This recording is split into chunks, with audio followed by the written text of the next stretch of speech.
ముందుగా మీడియా మిత్రులకు నా నమస్కారములు. మనకందరికీ తెలుసు, గత వారం 10 రోజుల నుంచి నకిలీ ఈ స్టాంపుల వ్యవహారము నడుస్తుంది. అందులో భాగంగానే దీనికి కారణమైనటువంటి ఎర్రప్ప అలియాస్ మీసేవా బాబు తన మనుగడ కోసం గతంలో వైఎస్ఆర్సీపీ పార్టీ తరఫున ప్రజాప్రతినిధులను దగ్గర పెట్టుకొని ఈ వ్యవహారాలు చాలా నడిపినాడు. తర్వాత ఆ పరంపరలోనే మన ఎమ్మెల్యే గారి కళ్యాణ్ దుర్గానికి వస్తే తనకు అండగా ఉంటాడనే ఉద్దేశంతో తన మనుగడ కోసము ఎమ్మెల్యే గారి దగ్గరికి చేరి ఈ అవినీతి కార్యక్రమాలకి పాల్పడ్డాడు. సోదరులారా, మనకందరికీ తెలుసు, ప్రధానంగా Kalyandurgam party Telugu Desam legal cell party తరఫున ఈ వ్యవహారాన్ని గురించి వివరించవలసినటువంటి అవసరం ఎంతైనా ఉంది కాబట్టి ఈరోజు సమావేశాన్ని ఏర్పాటు చేయడం జరిగింది. మనకందరికీ తెలుసు, గతంలో ఈ నియోజకవర్గంలో 2019 నుంచి 24 వరకు ఉషాశ్రీ చరణ్ గారు మంత్రిగా ఉండి అనేకమైనటువంటి అవినీతి కార్యక్రమాలు, అవినీతి ఆరోపణలు చేస్తే ఇదే వైఎస్ఆర్సీపీ నాయకులైనటువంటి ఏనాడు కూడా ఖండించిన పాపాన పోలేదు. ఆ పరిస్థితుల్లో మనకు కళ్యాణదుర్గానికి ఒక గొప్ప వ్యక్తి, మంచి వ్యక్తి నియోజకవర్గానికి ఎమ్మెల్యేగా రావడం జరిగింది. ఆ పరంపరలో అతని యొక్క నీతి నిజాయితీని గమనించి ప్రజలు మంచి మెజారిటీతో గెలిపించడం కూడా జరిగింది. అయితే మనకందరికీ తెలుసు, ఈ సంవత్సరంలో ఒక్క సంవత్సరంలో ఏ ఎమ్మెల్యే కూడా చేయనన్ని అభివృద్ధి పనులు ఒక్కొక్కటి చెప్పాలంటే నోటికి ఎవరికి సాధ్యం కాదు. ఒకే ఒక చిన్న ఎగ్జాంపుల్, వచ్చిన వెంటనే దాదాపు ₹1 కోటి ఖర్చు పెట్టి డిఎస్సి కోచింగ్ నిరుద్యోగులకు ఇప్పించినటువంటి ఘనత మన ఎమ్మెల్యే గారికి దక్కుతుంది. ఆ పరంపరలో మనకందరికీ తెలుసు, నియోజకవర్గం ప్రజలందరికీ తెలుసు, అనేకమైనటువంటి అభివృద్ధి కార్యక్రమాలు తన సొంత డబ్బులు పెట్టి అనేకమైనటువంటి అభివృద్ధి కార్యక్రమాలు ఈ నియోజకవర్గంలో చేపట్టడం జరిగింది. ప్రధానంగా సోదరులారా, మనకి చెప్పేది ఏమంటే, రామ్మూర్తి అనే అడ్వకేట్కి మా న్యాయవాదికి బాగలేదని మా న్యాయవాదులంతా పోయి అడిగిన వెంటనే ₹50,000 ఆయన ఏ పార్టీ అని కానీ ఇతర ఊళ్ళని కానీ ₹50,000 ఆర్థిక సాయం చేయడం జరిగింది.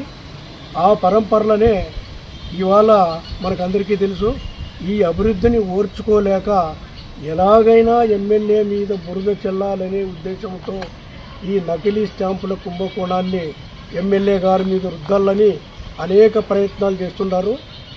ఒక్కటి, ఈ ఎవరైతే విమర్శలు చేస్తున్నారో వాళ్ళంతా మీరంతా ఆకాశం మీద ఉమ్ముస్తున్నారు. ఆకాశం మీద వస్తే మీ ముఖం మీదకే త్వరలోనే పడుతుంది అనే నిజాన్ని కూడా మీకే తెలుస్తుంది. మనం మరీ ముఖ్యంగా మనం ప్రజలకు తెలియజేసేది ఏమంటే, మన ఎమ్మెల్యే గారు తన దగ్గర పనిచేస్తున్నటువంటి ఉద్యోగస్తులకు ఒక నెలకు 5 కోట్ల జీతాల కింద ఇస్తాడు. వేల కోట్ల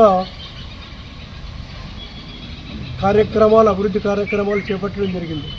ఈ అభివృద్ధి కార్యక్రమాలన్నీ ఆగిపోవాలి, ఈయనకి చెడ్డ పేరు రావాలి, ఎందుకంటే రేపు భవిష్యత్తులో ఇంకా మంచి నాయకుడిగా ఎదుగుతాడనే ఉద్దేశంతో తప్ప ఈ నకిలీ స్టాంపుల కుంభకోణాన్ని మన ఎమ్మెల్యే గారి మీద ఆపాదించడము కరెక్ట్ కాదు.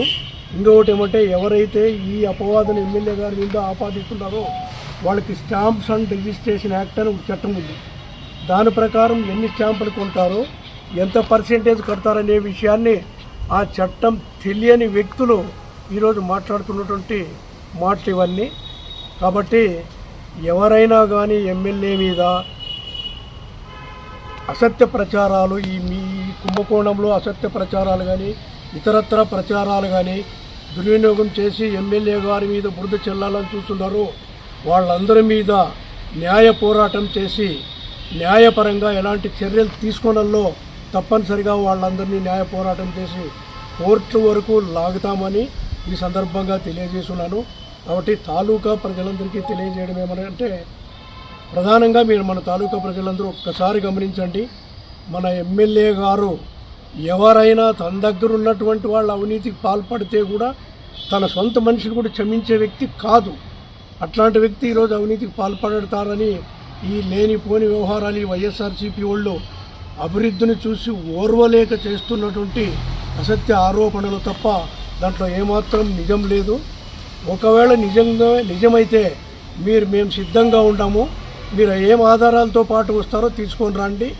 మేము ఎమ్మెల్యే గారికి ఎలాంటి సంబంధం లేదు ఈ విషయంలో అని మేము ఆధారాలతో పాటు మీ దగ్గరికి వైఎస్ఆర్సీపీ వాళ్ళకి ఛాలెంజ్ చేస్తున్నాము. మీ దగ్గర కేవలము పనికి మాలిన ఆధారాలన్నీ పెట్టుకొని చట్టపరంగా కాకుండా చట్టంలో సెక్షన్ 31 ప్రకారము ఏదైనా తక్కువ స్టాంప్ డ్యూటీ కడితే impounding of stamp duty penalty కడితే అది వ్యాలిడ్ డాక్యుమెంట్ అవుతుంది. ఇలాంటి చట్టాల విషయాలు కూడా తెలియకోకుండా మీరు ఏది పడితే అది మాట్లాడి ప్రజలను తప్పుదో పట్టేయాలని చూస్తున్నారు. ఒక చిన్న ఉదాహరణ చెప్పదలుచుకున్నాను. ఇప్పుడు ఎమ్మెల్యే గారు సంవత్సరం మీదే కళ్యాణ దుర్గానికి వచ్చినారు. దాంట్లో మంచి వాళ్ళు ఎవరో చెడ్డవాళ్ళు ఎవరో ఎమ్మెల్యే గారికి తెలియదు. తన దగ్గరికి అందరినీ దగ్గరికి తెచ్చుకున్నాడు. చిన్న ఎగ్జాంపుల్, నేనే ఎమ్మెల్యే గారికి సన్నిహితుడు అనుకోండి. నేను ఏమన్నా వేరే భారీ కుంభకోణాలు అవినీతి కార్యక్రమాలు చేసే దాంట్లో ఎమ్మెల్యే గారికి ఎలాంటి సంబంధం ఉంటుంది ఒక్కసారి ఆలోచించేయండి. ఇప్పుడు చిన్న ఎగ్జాంపుల్, మా క్లర్క్ ఉన్నాడు. మా క్లర్క్కి నేను 10,000 రూపాయలు కట్టమని బ్యాంకులో ఇస్తా. వాడు 1000 రూపాయలే కట్టి బయటకు వచ్చిన తర్వాత 4 సున్నాలు వేసి అది 10,000 అని చూపిస్తాడు. వాడు దాంట్లో నా పాత్ర ఉన్నట్ల. చిన్న ఉదాహరణ ఇదే దానికి. కాబట్టి ఎవరో ఎర్రప్ప అలియాస్ బాబు అనే చేసే అవినీతికి ఎమ్మెల్యే గారికి అంటకట్టడము మంచి పద్ధతి కాదు. అలా అంటకడితే చట్టపరంగా మీ మీద చర్య తీసుకుంటాము. మిమ్మల్ని వదిలే ప్రసక్తే లేదని ఈ సందర్భంగా తెలియజేస్తున్నాం.